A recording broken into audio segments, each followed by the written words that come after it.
बुधवारचा दिवस भारतीय क्रीडा चाहत्यांसाठी अतिशय दुर्दैवी ठरला। बुधवारीच विनेश फोगाटची रात्री सुवर्ण पदकासाठी मॅच होणार होती। एक पदक आपल्याला हमखास मिळणार होतं, मात्र तसं झालं नाही, कारण विनेश फोगाट अपात्र ठरल्याची बातमी पॅरिसमधून समोर आली। का ठरली ती अपात्र आणि का तिचं पदक हिरावून घेण्यात आलं हे सगळं समजून घेऊया या व्हिडिओच्या माध्यमातून।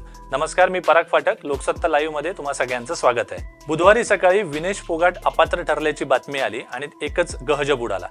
कारण असं ठरलं की विनेश फोगाट 50 किलो वजनी गटामध्ये सुवर्ण पदकाची मॅच खेळणार होती। ऑलिम्पिकच्या आणि रेसलिंग फेडरेशनच्या नियमानुसार मॅचच्या आधी वजन चाचणी केली जाते। उदाहरणार्थ विनेश फोगाट 50 किलो वजनी गटातून खेळणार आहे, तर तिचं वजन 50 किलो असणं अपेक्षित असतं।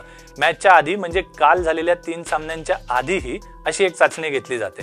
त्या चाचणीत तिचं वजन 50 किलो आणि निर्धारित जो टप्पा असतो त्याच्यामध्ये असल्यामुळे तिला सगळ्या मॅच खेळण्याची अनुमती देण्यात आली। तिने एक नव्हे तर 3 मॅचमध्ये विजय मिळवत सुवर्ण पदकाच्या लढतीत प्रवेश केला। भारतीय पहिली महिला कुस्तीपटू ठरली विनेश, जी ऑलिम्पिकमध्ये अंतिम फेरी गाठणार होती। सुवर्ण पदकाच्या लढतीत तिचं पारडं जड होतं। मॅचच्या आधी वजन चाचणी झाली आणि त्याच्यामध्ये काही ग्रॅम वजन जास्त असल्यामुळे विनेशला अपात्र ठरवण्यात आलं। तर ही प्रोसेस नक्की काय असते, तर ही प्रोसेस प्रत्येक स्पर्धेवेळी फॉलो करण्यात येते। रेसलिंग फेडरेशनचे या संदर्भात काही नियम आहेत आणि प्रत्येक वजनी गटामध्ये मॅचच्या आधी म्हणजे कोणतेही सामने असतील त्याच्या आधी दोन्ही स्पर्धकांचं वजन केलं जातं। 50 किलो वजनी गटात असेल तर त्याच्यात परमिसिबल लिमिट असते, म्हणजे काही ग्रॅम वजन जास्त चालू शकतं, मात्र त्याच्यापेक्षा जास्त वजन जास्त भरलं तर मात्र त्यांना अपात्र ठरवण्यात येतं। तर हे नक्की काय होतं या वजन चाचणीमध्ये, तर मॅचच्या आधी दोन्ही खेळाडू वजन चाचणीसाठी सामोरे जातात। काल ज्या लढती झाल्या त्याच्यामध्ये अर्धा तासाची मुदत असते ज्याच्यात वजन केलं जातं। खेळाडूला अनेकदा त्या वजन चाचणीवर आपलं वजन करण्याची संधी मिळते आणि ते वजन योग्य भरलं तर त्याचा खेळण्याचा मार्ग मोकळा होतो। मात्र विनेशचं वजन 50 किलोपेक्षा काही ग्रॅम जास्त होतं आणि काही सूत्रांनी दिलेल्या माहितीनुसार हे वजन बरंच जास्त असल्यामुळे काल रात्रीमध्ये तिचं वजन कमी करण्यासाठी वेगवेगळे पर्याय अवलंबण्यात आले। मात्र तरीही जे निर्धारित जे अपेक्षा आहे त्याच्यापेक्षा हे वजन जास्त आहे, त्याच्यामुळे अर्थातच तिला डिबार करण्यात आलं, अपात्र ठरवण्यात आलं। या अपात्रतेची जी कारवाई आहे त्या संदर्भात इंडियन ऑलिम्पिक कमिटी अर्थात भारतीय ऑलिम्पिक समितीने माहिती दिली, त्याच्यामुळे त्याच्यावर ऑफिशियल शिक्कामोर्तब झालंय।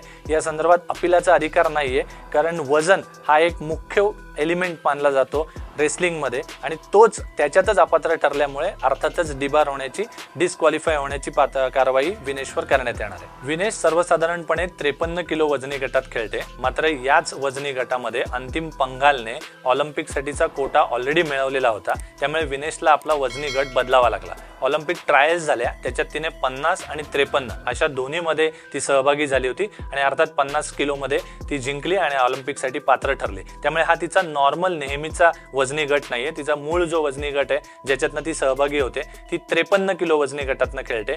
ऑलिम्पिकसाठी तिला वजन घटवावं लागलं आणि 50 वर आणायला लागलं आणि स्पर्धेच्या नियमानुसार त्या विशिष्ट दिवशी म्हणजे स्पर्धा काल सुरू झाली, कालच्या पहिल्या लढतींच्या वेळेला आणि दुसऱ्या दिवशी म्हणजे आजच्या सुवर्ण पदकाच्या मॅचच्या दिवशी वजन चाचणी झाली, त्याच्यात निर्धारित वजनापेक्षा जास्त वजन भरलं, त्याच्यामुळे तिच्यावर अपात्रतेची कारवाई झाली। विनेशसाठीच नव्हे तर भारतीय कुस्तीसाठी हे पदक का महत्त्वाचं होतं, तर भारतीय पहिली महिला कुस्तीपटू आहे जिने ऑलिम्पिकमध्ये अंतिम फेरीत धडक मारली, त्यामुळे एक पदक आपलं नक्कीच निश्चित झालं होतं। सुवर्णही मिळालं असतं, कदाचित रौप्य मिळालं असतं, पण याच्याही पेक्षा जास्त जी लढत विनेशने दिली गेल्या वर्षभरात कुस्ती महासंघाचे जे अध्यक्ष आहेत ब्रिजभूषण सिंग यांच्या विरोधात साक्षी मलिक, विनेश आणि बजरंग पुनिया यांनी लैंगिक शोषणाचे आरोप केले होते। त्यांच्याबरोबर काही यंग रेसलर्सही होते, त्यांचाही त्यांना पाठिंबा होता।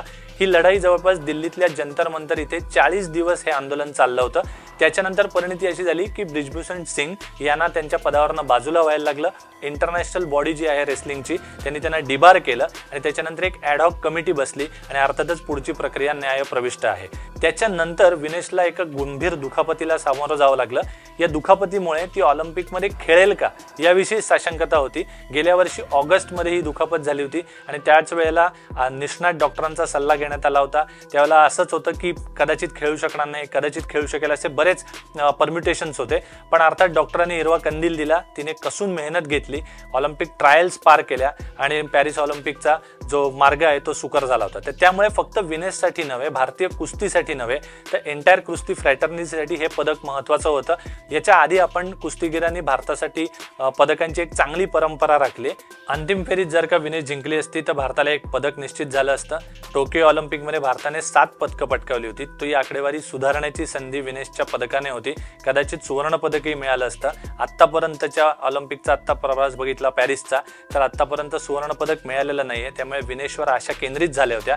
मात्र विनेशला आता कोणतंही पदक मिळणार नाहीये की विनेश फोगाटला पॅरिस ऑलिम्पिकमधून पदकाविनाच परतावं लागणार आहे। विनेशला पदक मिळणं अपेक्षित होतं, मात्र आता ते पदक न मिळाल्यामुळे आणि ही बरखास्तीची कारवाई झाल्यामुळे आता नव्या चर्चेला तोंड फुटणार आहे। फोगाटवर झालेल्या अपात्रतेच्या कारवाईबद्दल तुमचं काय मत आहे आणि हा व्हिडिओ तुम्हाला कसा वाटला हे आम्हाला कमेंट बॉक्समध्ये नक्की सांगा। हा व्हिडिओ लाईक आणि शेअर करायला विसरू नका आणि लोकसत्ता लाईव्हला नक्की सबस्क्राईब करा। धन्यवाद।